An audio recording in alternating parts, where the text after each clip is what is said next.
Hi everyone, in this tutorial we're going to take a look at how you can downsize photos. In some cases, having a high resolution photo is great if we want to print the photo, but if we want to post it on the web, we might want to bring the size of the image down by quite a bit. So we're going to take a look at how to do that today. Related to that is resizing images in photo editors like Photoshop.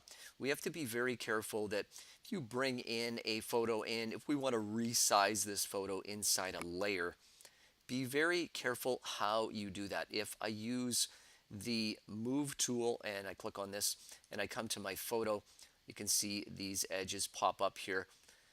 If I want, I can click on this side here, and if I drag it to the right, take a look at what happens to my photo. I'm stretching out her face and it doesn't look natural.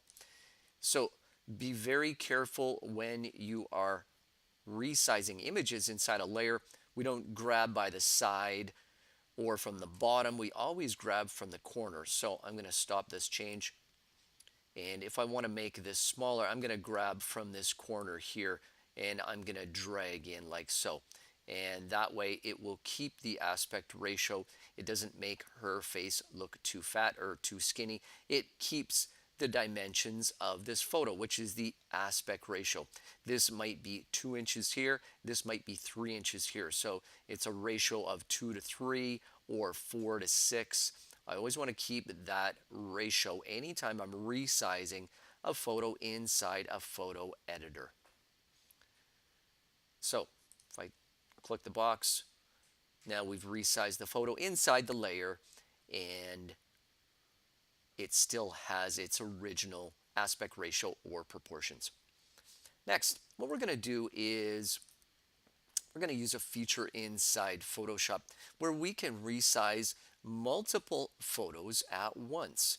To do that, you're going to go to File and you're going to go to Process Multiple Files. And what that will allow us to do is resize a whole bunch of images at once. If I take a look at this folder right here, which I'm going to give you, if I right click and look at the properties of this, you can see that this folder has 18 files. It's got 18 pictures in it, and it's 172 megabytes. If I want to put this as an attachment for an email, for instance, I might be limited to 25 megabits. And you can see right now that I'm way over 25 megabits. So I want to downsize all the images inside there. So to do that, you're going to go to here and you're going to first define where are those pictures. So I need to go find those pictures and click on that folder. So here it is here, editing photos to downsize. I'm going to click OK. So now it knows where all those photos are. And what I can do is I can include all the subfolders inside that folder. Now there are none, but if I wanted to include any subfolders in there, I could do that. The destination, I've got clicked as the same as source. If I unclick that, then I can say I want you to downsize these pictures and put it in a different location.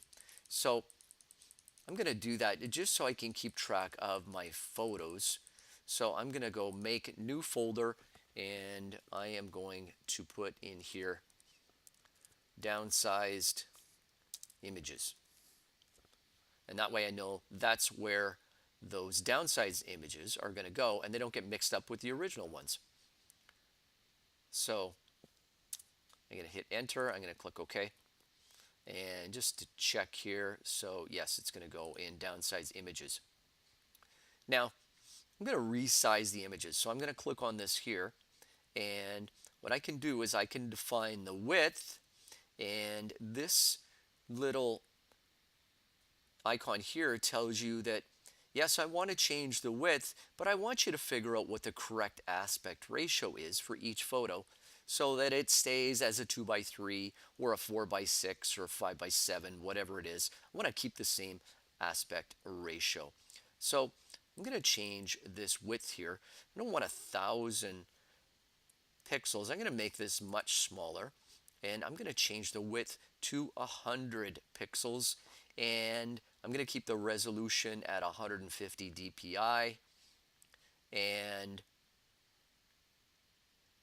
then I'm going to unclick file type because I'm going to keep the files as the same kind, which are JPEGs, and then I'm going to click OK.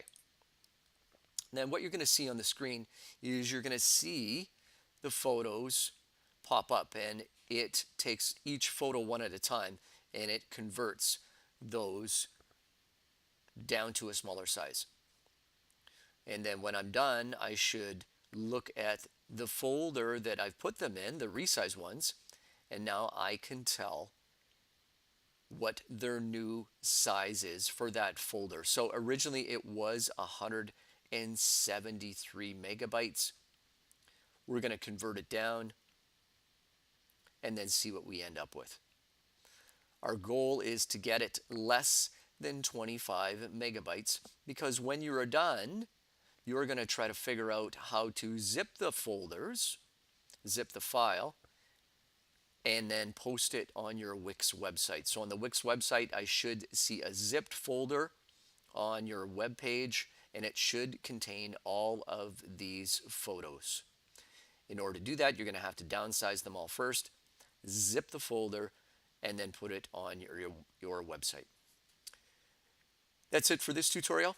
Take care. We'll talk to you soon.